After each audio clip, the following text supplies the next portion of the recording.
स्वागत है उत्तराखंड में भी और हमारे चैनल में भी। यूसीसी का मसौदा तैयार हो चुका है, सरकार जो है पुरजोर प्रयास कर रही है। यूसीसी पर आपकी पार्टी का और आपका क्या कहना है? ये हमारा तो शुरू से स्टैंड रहा है, हम यूसीसी के बिल्कुल खिलाफ हैं। और हमारे राष्ट्रीय सदर बैरिस्टर ओवैसी साहब ने संसद के अंदर पटल में बहुत इसका पुरजोर विरोध किया था, क्योंकि आप इसकी भारत की प्लुरलिज्म, इसकी डाइवर्सिटी को यहाँ से नुकसान पहुँचा रहे हैं।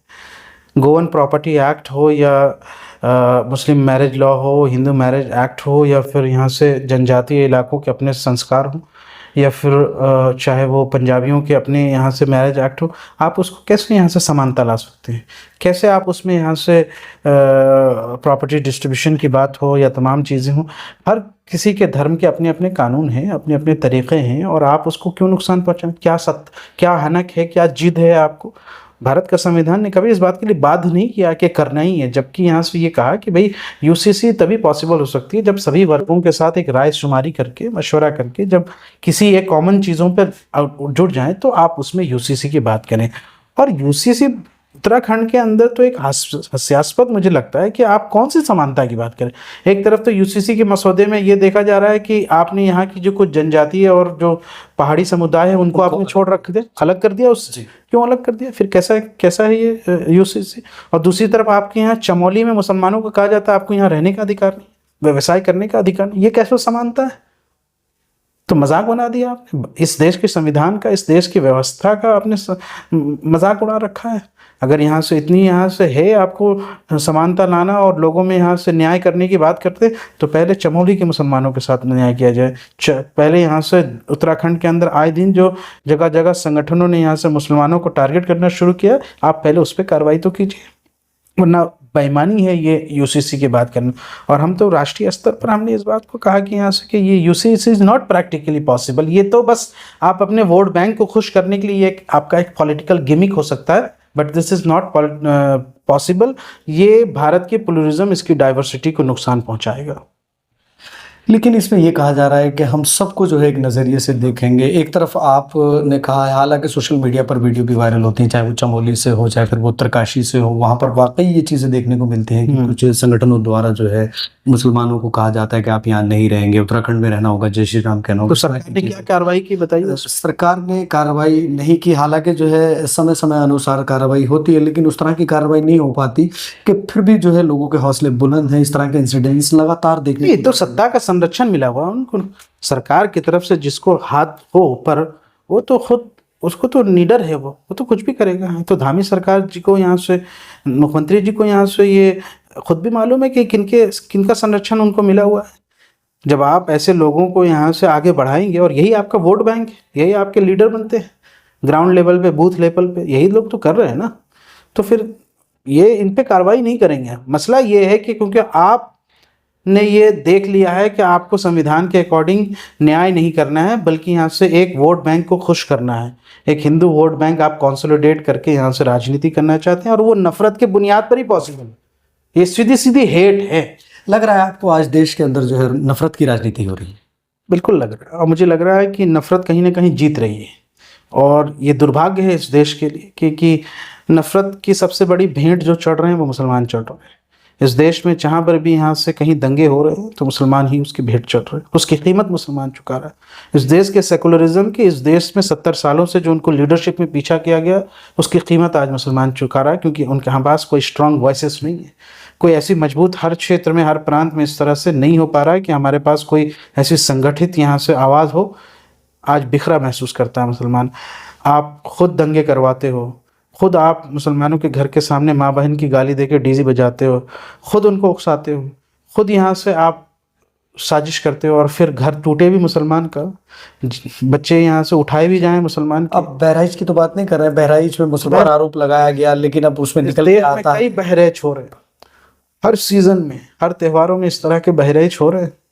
और आज बहराइच यहाँ से इतिहास याद रखिएगा इस बात को कि किस तरह से एक दंगों की साजिश करके एक बाकायदा प्री प्लानिंग के साथ, वो तो दैनिक जागरण वालों ने भी एक स्टिंग ऑपरेशन आया जी, प्लस यहाँ से बीजेपी के मंत्री ने, ये एमएलए ने खुद बीजेपी नेताओं पे एफआईआर कराई है दंगे की साजिश करने के लिए। अब क्या बचा है?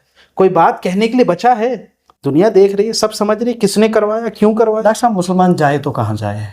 हर जगह से आवाज़ यही आती है कि पाकिस्तान चले जाए। भारत के मुसलमानों को पाकिस्तान से क्यों जोड़ा? ये मसले का हल नहीं है। मुसलमान को अपनी लीडरशिप मजबूत करनी पड़ेगी।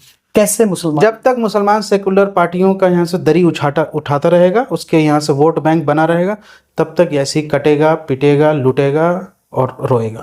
जिस दिन मुसलमान अपना लीडरशिप चूज करेगा, अपनी लीडरशिप खड़ा करेगा, दूसरों की दरी उठाना छोड़ देगा, उस दिन मुसलमान उस स्थिति में आ जाएगा जैसे आज मायावती जी यहाँ से एक मजबूत आवाज़ बन के उठती है, तो दलितों के अगेंस्ट यहाँ से कोई कानून लाने का हिम्मत नहीं करती है सरकार। अगर सुप्रीम कोर्ट उसको यहाँ से पारित भी कर देता है या एक्सेप्टेंस भी दे देता है, तो सरकार उसको यहाँ से गिरा देती है।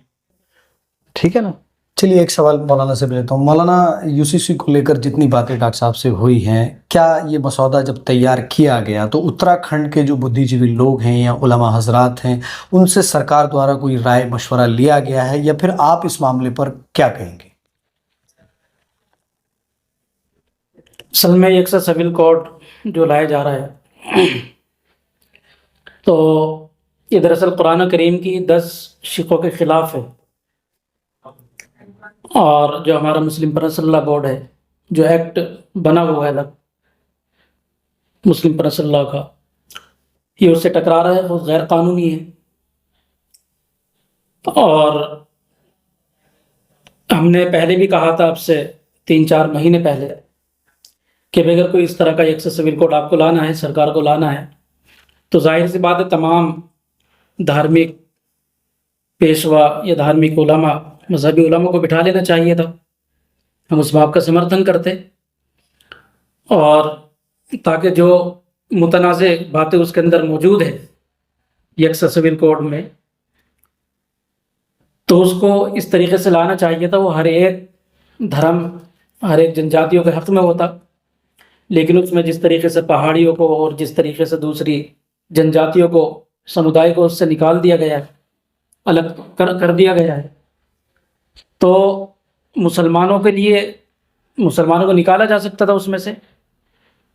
लेकिन पता ये लग रहा है कि उनको इस्लाम और मुसलमानों से परेशानी है, और उत्तराखंड में मुसलमानों के ख़िलाफ़ वो एक माहौल बनाना चाहते और बना रहे हैं। चमोली पर भी आप लोग गए थे शायद मुलाकात के? आप चमोली पर भी गए? जी, चमोली पर भी हमने DIG लॉ एंड ऑर्डर से मुलाकात की है, नईम भाई के अध्यक्षता में, और उसमें जो उन्होंने आश्वासन दिया और यकीन दहानी कराई हम लोगों को कि हम उस पर कार्रवाई करेंगे और वहाँ पर फ्लैग मार्च, पुलिस भेजकर फ्लैग मार्च निकालेंगे।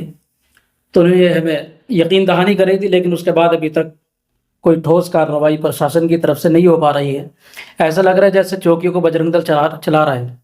ऐसा लग रहा है जैसे सरकारी अफसरान सियासी प्रेशर और राजनीतिक प्रेशर में काम कर रहे हैं, और चूँकि उन्होंने कानून की वर्दी नहीं पहनी बल्कि सरकार की वर्दी पहनकर वो लोग काम कर रहे हैं, बस लॉलीपॉप हमें दे दिया जाता है। उसके बाद जिस तरीके से ठोस कार्रवाई उन मुतनफ़िर और जो लोग नफ़रत फैला रहे हैं उनके ख़िलाफ़ कर सके। बहरहाल मैं ये कहूँगा, ये मुल्क भाईचारे से चलेगा, मोहब्बत से चलेगा।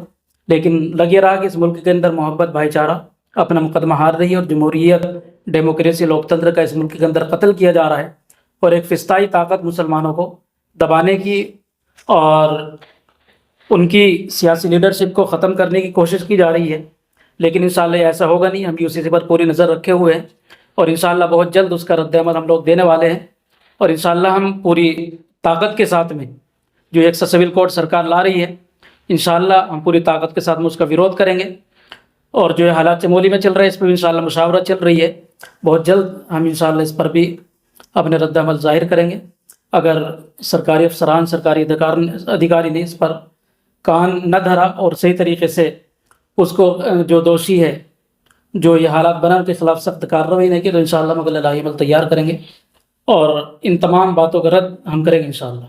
चलिए मौलाना, बात करने के लिए शुक्रिया। एक आखिरी सवाल डॉक्टर साहब, यूनिफॉर्म सिविल कोड को लेकर जो है कुछ मुस्लिम लीडरों का उत्तराखंड के ये कहना है कि लोग जो है डरा रहे हैं। यूनिफॉर्म सिविल कोड अगर लागू हो जाता है तो मुसलमानों का इसमें कोई नुकसान नहीं है। आप जो है तमाम ही लोगों से मुखातिब होकर कोई अपील करना चाहें हमारे चैनल के माध्यम से यूसीसी को लेकर? नहीं, मैं तो मुसलमानों से नहीं बल्कि उन लीडरों से मुखातिब होना चाहूँगा जिन्होंने ये बातें कही कि डरा रहा है।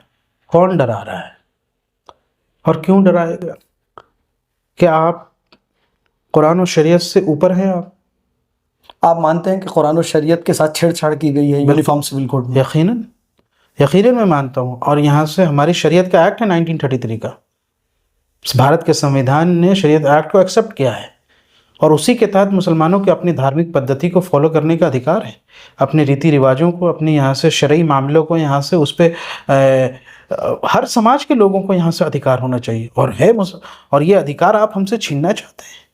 भाई हमारे लिए यहाँ से इस देश का संविधान, अगर यहाँ से हम उसकी बात कर रहे हैं और संविधान के साथ चल रहे हैं, तो इसी देश के संविधान ने हमें अपने कुरान पे चलने की यहाँ से इजाज़त दी, इसी देश के संविधान ने हमें अपने मज़हब पे चलने की। तो कुरान की जो यहाँ से जो नुक्ता नज़र है और जो कुरान की यहाँ से जो दिशा निर्देश है या डायरेक्शंस हैं जो हमारे सिविल मैटर्स में, और ये सब सिविल मैटर्स की ही बात है, सिविल मैटर्स में आपका इंटरफेरेंस करना और उलमा से हट करके, हमारे शरई मामले से हट करके यहाँ से आप उसको जो उसमें तोड़ मरोड़ करना चाहते हैं, ये बिल्कुल यहाँ से नाकाबिले बर्दाश्त चीज़ है। और मैं समझता हूँ कि अगर कोई मुस्लिम लीडर चाहे रंग बिरंगी टोपी पहन के आए या फिर भाजपा की तरफ से यहाँ से बैटिंग करने वाले आए, वो अपने अपने गिरबान में देख ले कि कल अल्लाह के सामने क़यामत के रोज़ और हुज़ूर सल्लल्लाहु अलैहि वसल्लम के सामने क्या वो जवाब देंगे।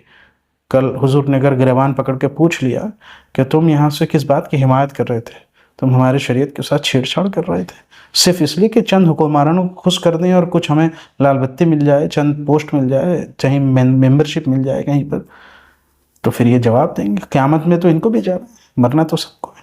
तो ठीक है, चलिए, बात करने के लिए शुक्रिया। तो साफ तौर पर जो डॉक्टर शोएब जमई उन्होंने कहा है कि यूनिफॉर्म सिविल कोड सिर्फ बात करता है समान कानून की, लेकिन कितनी समानता है उत्तराखंड और विभिन्न जगहों पर देखा जा सकता है। जिस तरह से मुसलमानों के साथ दोहरा रवैया इख्तियार किया जा रहा है वो सबके सामने है, किसी से छुपा नहीं है। चलिए खैर, आप अपनी प्रतिक्रिया दर्ज कराइएगा, वीडियो को शेयर भी कीजिएगा और कमेंट भी कीजिएगा, और आप इसी तरह से हमारे चैनल के साथ बने रहिएगा। हर सच खबर हम आपको इसी चैनल पर इसी तरह से दिखाते रहेंगे। मजबूत बनाने के लिए हमारी आर्थिक सहायता कीजिए। ये एक आजाद मीडिया हाउस और कमजोरों की आवाज है। आप हमें देखें, सुने, पढ़ें और हर महीने ज्यादा नहीं, सिर्फ 100 रुपए से मदद करें। डिटेल्स डिस्क्रिप्शन में मौजूद हैं।